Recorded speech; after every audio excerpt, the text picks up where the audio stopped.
In just the first month of President Donald Trump's second term, more than 80 lawsuits have been filed against the administration's actions. Judicial review of U.S. law and executive action is not new. In fact, it was affirmed in the landmark Supreme Court case Marbury versus Madison on this very day in 1803.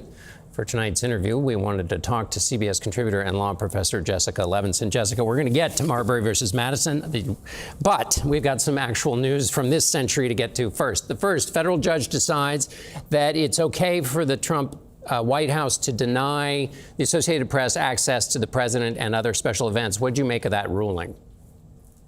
What I made is that that's an initial ruling, that what the judge said is, I'm not going to grant you, Associated Press, a temporary restraining order. And I think the judge was giving credence to the Trump administration's argument here that there is not a constitutional right to be in every place in the White House at every time.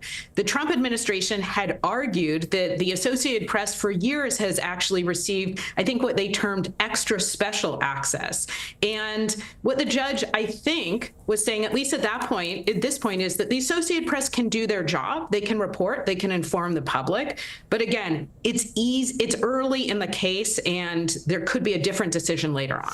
That special access, at least among other things, is that the Associated Press always used to have the first question at a presidential press conference, then, since they were a wire service, and get the news out to so many organizations. So do you see any larger First Amendment implications here, Jessica, or is this too early in the process?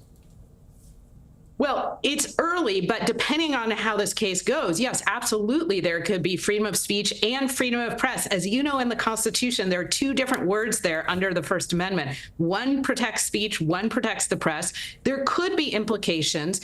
And again, the Trump administration is saying this is a matter of administrative grace. We don't have to allow you, Associated Press, to be in the Oval Office, to be on Air Force One. You can still gather and report information. The Associated Press is saying once you open this place up for access, then you can't kick people out for certain reasons. And those reasons, as you know, John, involve we don't like you, or we don't like what you're saying, or we don't like your viewpoint, because that's something called a content-based restriction. That looks like censorship. And the Associated Press being kept out of the Oval Office because they refused to use the president's preferred term to refer to the Gulf of Mexico.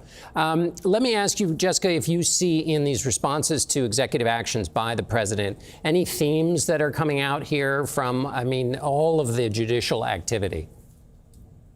So yes, and we still have to be careful to say that each judge is looking at a different action. And so with respect to themes, a couple of things that I think we're seeing here. One is judges sometimes saying, maybe you can do this. Maybe you, federal government, can take this action, but maybe not this way. For instance, the executive order dealing with DEI programs and federal contractors and federal grants.